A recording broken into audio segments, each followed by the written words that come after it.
Hello again. This is the new Vaillant EcoTec boiler. This is the new modified version that came out in 2012, replacing the original EcoTec model. So it's obviously had a lot of modifications and it's been smoothed out a lot, especially on the sort of cosmetic side.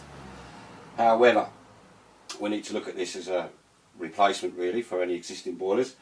So we're sort of going to score it out of 10, and in my opinion we're going to sort of mark it on 3 different areas or 3 different perspectives.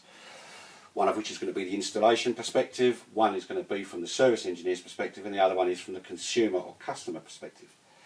Now Vaillant, I've worked for them for many years and I still continue to run my business around their products. So I have to say I'm a bit disappointed with this one. Although from an installer's point of view, I'm going to probably score this a 6 or a 7 out of 10. I would have scored it a bit higher than that, other than the fact that they've changed all the wiring configurations, and it's just made it a little bit more complicated to carry out basic simple wiring and connection of controls, etc. So from an installation perspective, it's gone down a little bit in my estimations, but still very easy to fit. Hang the boiler, fit the flue, all the pipework and connections underneath, very straightforward and reasonably quick. If we look at it from a service engineer's point of view, well, it can be a bit of a headache. They've moved away from the basic simple controls and they've gone in for this computerised display where you have to keep entering modes and working your way through a system of menus, which is, to be honest, really irritating and completely unnecessary in my opinion. So carrying out basic simple faults, unless you're, or servicing procedures or whatever you want to do with the boiler, unless you're working on this stuff daily, you're going to need some form of booklet or instructions to follow every time just to carry out really basic simple checks on the boiler or on the system. Together with the fact that they've removed the pressure gauge now, which originally on the EcoTec I must admit was pretty appalling, but now we haven't got one at all. The gauge is actually now inside the boiler, so A, the service engineer can't see it, and B, neither can the consumer. So again, bit of a minus there. But generally speaking, the interior of the boiler and the components and the layout are exactly the same. Now the EcoTec, in my opinion, has always been a very easy boiler to work on.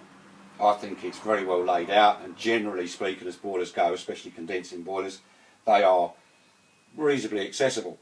So you can normally get a repair done within an hour or so.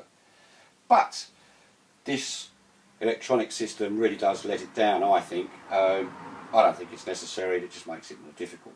Now, looking at it from a consumer point of view, well, I'm afraid this is where I really score it down. I'm only going to give it maybe a 3 or a 4 out of 10, and that's because realistically most consumers aren't really that familiar with menus, modes, settings, setting up different temperatures and just making minor adjustments, having to go through a myriad of functions on the display just to do something as simple as turn the temperature of the hot water up or down. And again, going back to the pressure gauge, there's no real indication for a consumer that's simple, as in black needle, green area, for them to be able to ascertain whether the system needs recharging or pressuring. There is a constant display in the boiler mode display here, showing the level of water in there, but again, someone like me for instance, my eyesight's not too bright nowadays and I really do struggle to really be able to watch and see what's going on with that display. So for me, it's all a bit of a minus. But apart from a few initial problems that they had with the boiler on the side of the gas valve and a few other bits and bobs, generally this boiler is a vast improvement on the previous EcoTec. And as far as I'm aware, it hasn't got any major design or faults so far in the 2 years that it's been on the market. So there you go. I'd give it maybe a 6 or a 7 out of 10 for installation. From a service engineer's point of view, I want to give it another 6 or 7. But from a consumer point of view, because of all this and the difficulty in carrying out really basic functions, and I'm just going to give it maybe a 5. So there you go, the new Vaillant EcoTec. If you're a whiz kid with a computer, this is the boiler for you. Thanks very much.